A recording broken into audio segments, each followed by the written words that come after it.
Magandang araw mga kaibigan no, sa ngayon. Naghahanap na po ako kay Marky po.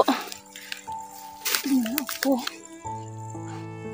Umuwi muna ako sa bahay namin yung isang para magpabasbas na pabasbas ako doon na sana gabayan ako lagi at madagdagan yung lakas ko para sa kalaban kasi malakas talaga yung kalaban. Kaya yun.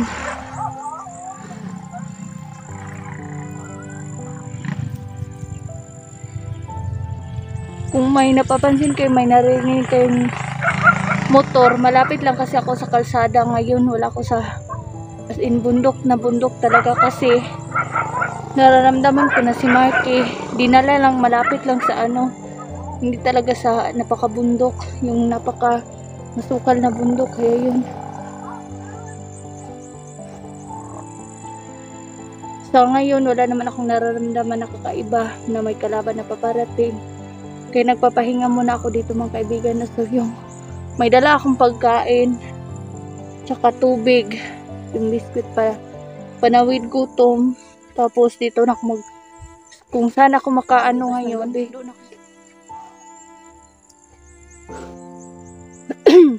hindi ko kasi maramdaman ko na si Marky dinala lang sa malapit sa pero hindi ko maramdaman kung saan talaga ang exact na andun siya kasi grabe yung protection ng itiman sa kanya.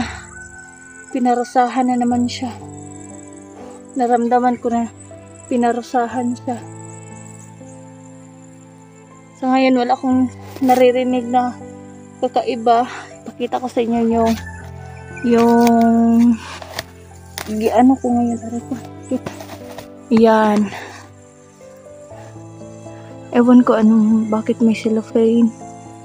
Yan. Diyan muna ako.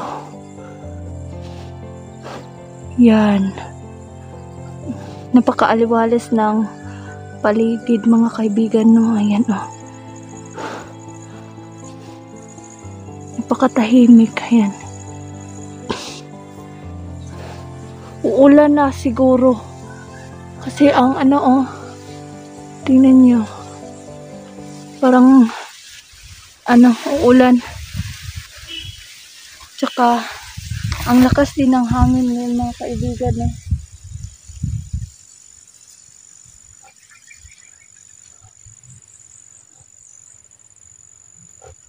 Patuloy pa rin ako sa mga nagsasabi na bilisan ko daw i-rescue si bilisan ko daw i-rescue si Marky para ma-rescue ko na naman para mapuntahan namin si Neo. Hindi po kasi basta-basta lang na susugod ka doon nang hindi ka pahanda. Kasi hindi rin basta-basta yung mga itiman. Kaya dapat paghandaan talaga. Hindi yung padalos-dalos. Kasi kung magpadalos-dalos ka, ang tawag doon parang maaalanganin ka. Kumbaga, kung padalos-dalos ka nang gusto mo nang kunin ka agad siya nang hindi mo pinag-isipan, hindi ka nagpapalakas, hindi ka parang may posibilidad na mapapahamak pa siya lalo, mapapahamak kayong dalawa. Kaya sa ngayon, hinahanap ko siya tapos nag-iipon ako ng lakas.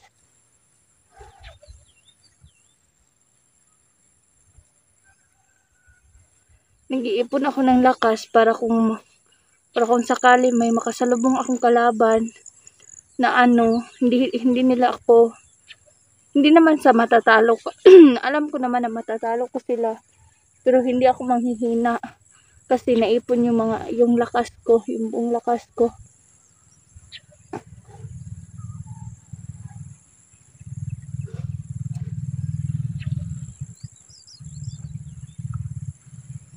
Dito muna ako saglit no kasi kanina pa talaga ako naglalakad, mga 3 oras na ako naglalakad.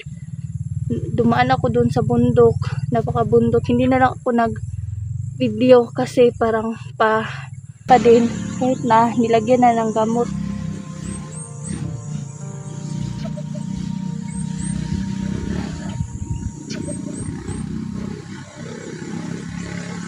Ang ina na kaibigan. Hindi ko alam. So, plano ko ngayon, siguro sa sapa na lang, dito na lang ako sa sapa dadaan. Dito. Kita niyo ba yung sapa? Yan, yun na lang siguro yung sundan ko para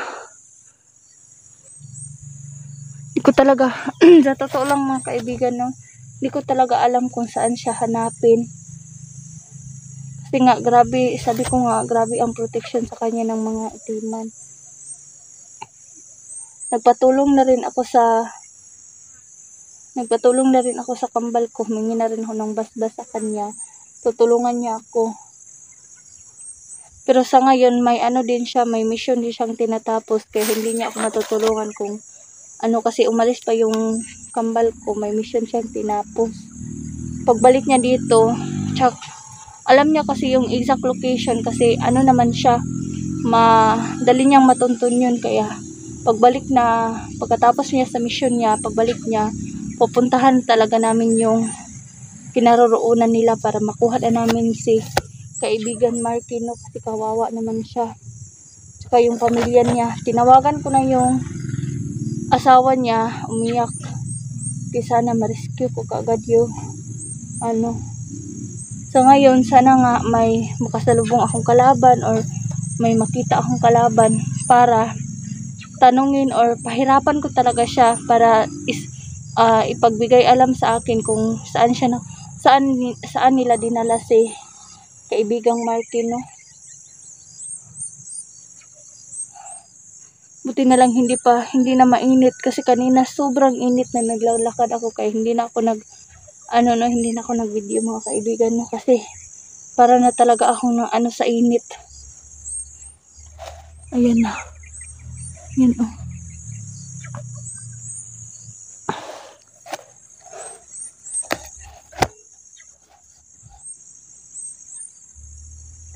Siguro pag ma-rescue ko na si Marky, kasi naano ko din kawawa din na ano ko din si Neo, naman ko kawawa rin si Neo, grabe pinarusahan din ni yung kalaban nila. Kaya lang ang problema, hindi ako basta-basta makakasugod doon nang hindi ko kasama si Marky. Para naman dalawa kami susugod doon para matalo na namin sila kaagad. Hindi yung ako lang susugod doon, baka mapahamak palalo si Neo or baka mapahamak ako kasi nga hindi naman makakatulong sa akin si Neo. Ako lang makikipaglaban sa kanila, malakas yung kalaban nila. Kaya kailangan ko talaga ng mga kasamahan. Ang ingay ng mga motor na. Kailangan ko ng mga kasamahan para buong puwersa namin siyang tatalunin.